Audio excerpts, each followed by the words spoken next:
Há exatos 40 anos, o Fiat 147 chegava ao mercado com a proposta de ser eficiente e compacto. Hoje em dia, o Mobi cumpre essa função, mas com um motor de 3 cilindros e câmbio automatizado. Por essa razão, hoje nós reunimos os dois modelos da Fiat para falar um pouco dos 40 anos de evolução. Confere aí.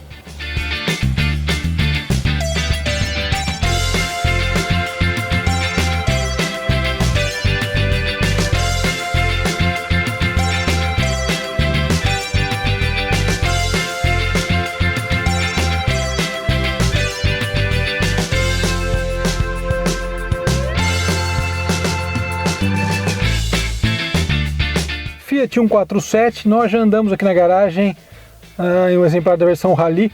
Esse é um GL 1979, tem esse volante aqui um pouco diferente.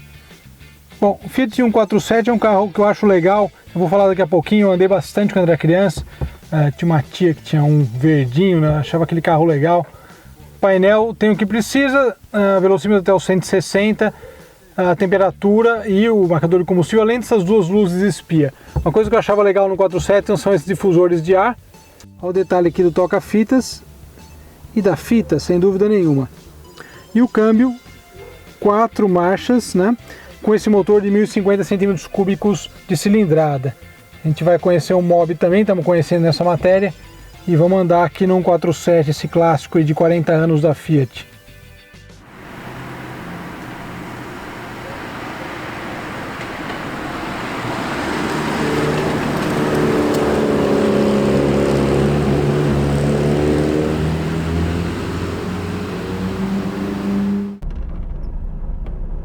Muito bem, começamos a falar sobre a evolução da Fiat a bordo do 147. Realmente o 147 é um dos modelos mais icônicos, né, e mais simbólicos da Fiat aqui no Brasil, na década de 70 e também na década de 80, ele durou 10 anos, de um período onde o carro compacto ganhou importância por aqui, que foi esse período meados da década de 70. A gente fez a matéria com o 47 Rally há algum tempo, né? E na época eu me lembro, né, que eu tinha gostado de guiar porque era um carro compacto. Quando era criança tinha oportunidade de andar em 147, a minha tia teve tinha um verdinho, aliás, que era muito legal. Ela usava até aqueles perfuminhos que você abria, lembra? Dentro do carro, parecia uma rosa, sei lá. Tinha um cheiro bem característico. Não era ruim, era bem característico, né? Mas é curioso que me lembra até hoje, se fechar os olhos, né? Quando vejo um Fiat 147 eu lembro disso. Então, de maneira geral, o que é interessante para começar a falar do 147 é que ele surgiu em um momento bastante próprio da história e as propagandas da Fiat naquele período foram muito criativas, né? Tinha uma delas, justamente para falar que o carro era econômico, eles puseram 1 litro de combustível para ele atravessar a ponte Rio-Niterói.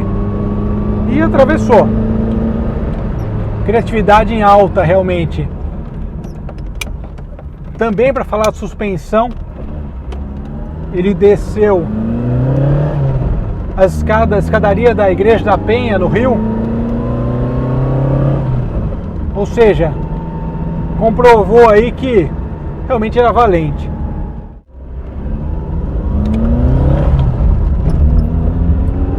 Vamos lá. E falar da história do 147 por aqui também é falar nesse momento bastante próprio, como eu falei no começo, onde os carros compactos passaram aí a ter destaque, né, no mercado e passaram a ter uma importância maior, né? Então você vê os concorrentes dele, Fusca, por exemplo, né, que já era um sucesso de vendas. Isso tudo realmente faz um 147 um carro importante.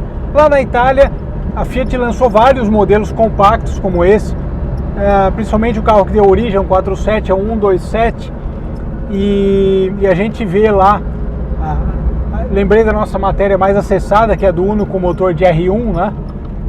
E na verdade, o motor da R1 no 147 seria perfeito.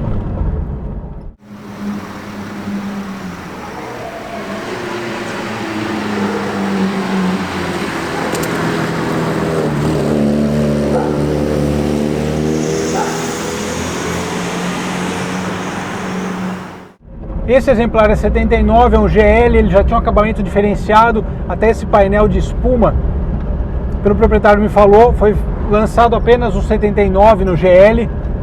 Depois tinha uma versão GLS também, que era mais luxuosa.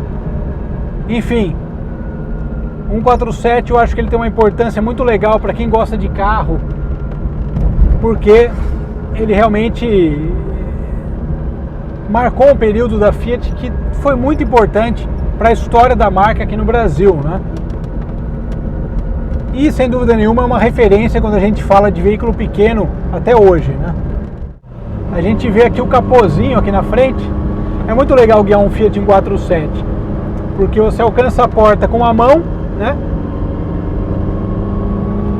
E tá tudo muito próximo, né? Aqui a gente tá vendo uma das melhores características desse carro, que é a suspensão. Suspensão independente nas 4 rodas. Algo que a gente vai ver que o Mobi não tem. Ou seja, 147 é um carro bem acertado de chão, de suspensão, bem acertado de mecânica também. Saiu o motor com 1.300 cm3, esse aqui tem 1.050 cm3 de cilindrada.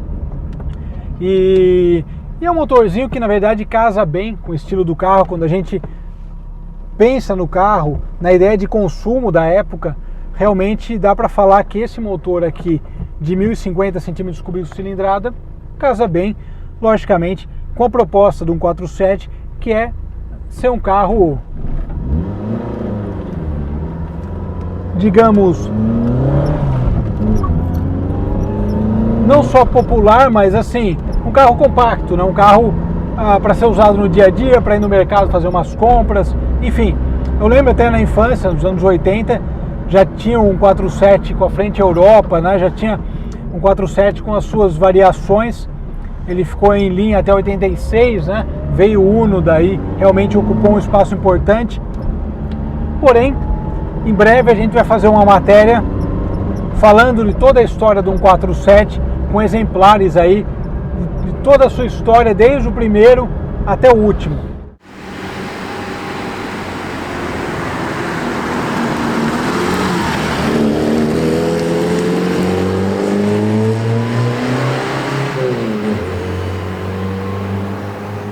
Essa posição de guiar semi-deitada é muito curiosa e é uma posição que até hoje é, digamos, uma certa referência quando a gente fala em dirigir em 147 esse volante, né? De qualquer forma, ele é um carro gostoso de andar. E esse exemplar em especial, eu gostei muito, ele está muito bem acertado, ele está justinho para guiar, não está fazendo nenhum barulho, está freando bem. E agora a gente vai andar no Mobi e justamente a ideia dessa matéria dupla foi juntar esses dois carros em momentos diferentes da Fiat, tecnologias diferentes e propostas iguais. Vamos lá. Fiat Mobi, a evolução. Detalhe aqui, essa versão mais completa, né, 1.0 com câmbio GSR, volante multifuncional, bastante prático, né? Aqui nós temos o painel, RPM, velocímetro e a quantidade de combustível, né? Nós temos aí também o computador de bordo.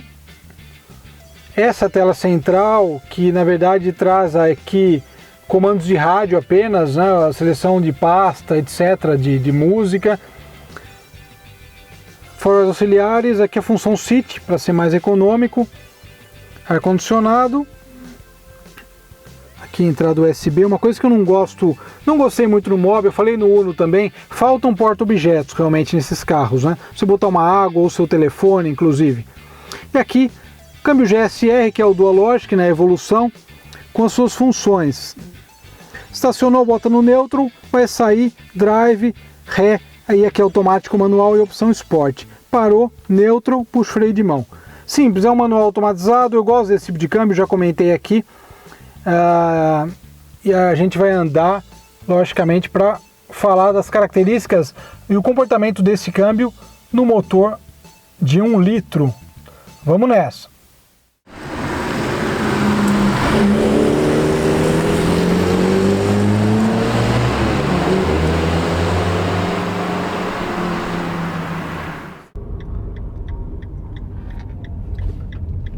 passado a gente fez uma matéria com o Mob Way, né? Aquela versão que traz o motor 1.3, motor Fire. Na ocasião já tinha saído 1.0, mas a novidade dessa vez é 1.0, né? Acoplado à transmissão GSR, que é a transmissão Dual Logic numa nova geração. O que é interessante dessa transmissão, ela tem uma suavidade muito grande nas trocas, maior do que a Dual Logic, né? Então, hoje em dia você tem Uno, você tem opções diferentes, né? Na verdade, a ideia da matéria foi traçar um paralelo da evolução da tecnologia, né? Do Fiat 147, que naquela época era o único pequeno da Fiat naquele momento, né? Porque nós temos hoje. Hoje em dia o mercado está bem diferente, que a gente tem Uno, tem até o Argo 1.0, né? Ou seja, então a ideia é mais fazer, né, comentar de modo geral sobre a evolução com o carro compacto que é o Mob.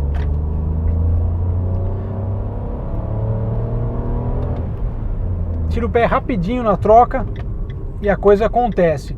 O que é legal do automatizado, que eu gosto, muitas vezes não é explicado quando o cara vai comprar. Aqui a gente parou, ele volta para a primeira, ele faz as reduções. Ou seja, aqui eu estou fazendo a troca manual. Tira o pé rapidamente nas trocas, como se estivesse guiando um carro manual. Então o Mob ele surgiu como um subcompacto. Ele é um concorrente do Up, né, no mercado. Chery QQ também, o Jaque J2, estão um pouco atrás aí na disputa. E na verdade, o que é legal é a gente notar, principalmente andando em um carro e depois no outro, né? Eu gosto muito de fazer essas matérias com o antigo e o novo, né? Porque você nota como evoluiu bastante a dirigibilidade, o conforto, até o próprio toque, né? Aqui nos materiais ele muda também, né? Com o passar dos anos. Então naquele momento o que tinha para aquela época, e é legal, eu acho um 47 um carro bem legal, mas o que tinha para aquela época era aquele conjunto, e é um carro bem acertado, um 47, e é legal porque você vai para outra geração, né? Eu gosto dessas matérias justamente de fazer essa ligação, essa ponte, né? Porque você conta muita história, né? O Mob ele tem um acabamento logicamente com bastante plástico, mas para a proposta dele eu acho perfeito. Ele é um carro onde o painel já se destaca, você como a gente nota como isso mudou, como evoluiu através dos anos, né? 147, o painel está aqui na frente, tem aquilo lá e pronto, que era o padrão da época, claro. E hoje em dia você pega um carro compacto como esse, o habitáculo para o motorista, ele é um habitáculo, digamos, mais confortável, né? Ele é um habitáculo onde você se sente bem, né? O painel cresce aqui na sua frente, isso é interessante também.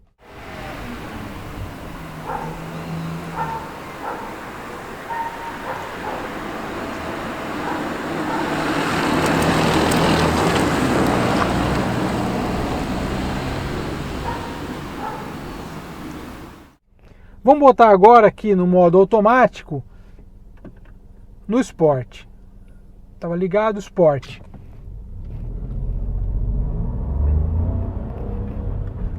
Aqui vocês veem o famoso tranco que o pessoal comenta, que é justamente esse.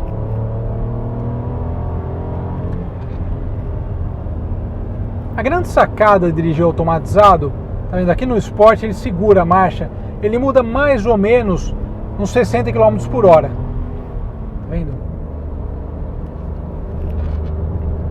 E aqui a gente nota uma coisa curiosa. Ele tem um bom acerto de suspensão. Porém, o acerto de suspensão de um 147 é muito legal para um carro de 40 anos, né? A suspensão independente nas 4 rodas que ele tem te dá uma segurança para fazer curva que é um negócio impressionante. Então, botar umas rodinhas maiores ali no 47, você já viu que ele faz mais curva do que muito carro novo. Bom, vamos voltar aqui, eu vou botar no automático convencional, que o pessoal reclama mais. A troca é feita muito rápido, num regime de rotação mais baixo. Então, vou mostrar aqui, a primeira para a segunda, ele muda muito baixo. O que pode acontecer, eventualmente, é você perceber esse momento da troca e tirar o pé rapidamente, justamente para valorizar e não dar aquele tranco. Olha lá. Segunda. Terceira. Enfim, eu acho que o automatizado é muito questão de você se acostumar com ele, a quarta, que está no modo normal, quase econômico, digamos assim.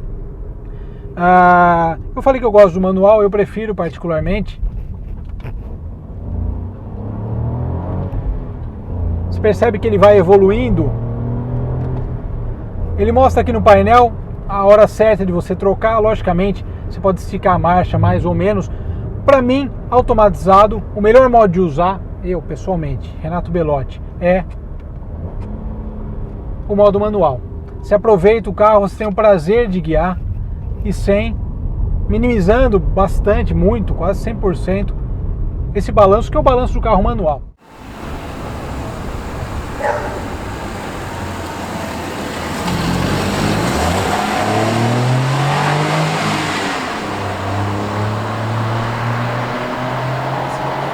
Mas o mais legal é notar como em 40 anos a história vai sendo contada, a gente passa a ter algo com outro tipo de pensamento, né? E a Fiat é muito pioneira, né, em carro pequeno. E quando a gente for pensar no Mobi, justamente a ideia é essa, né?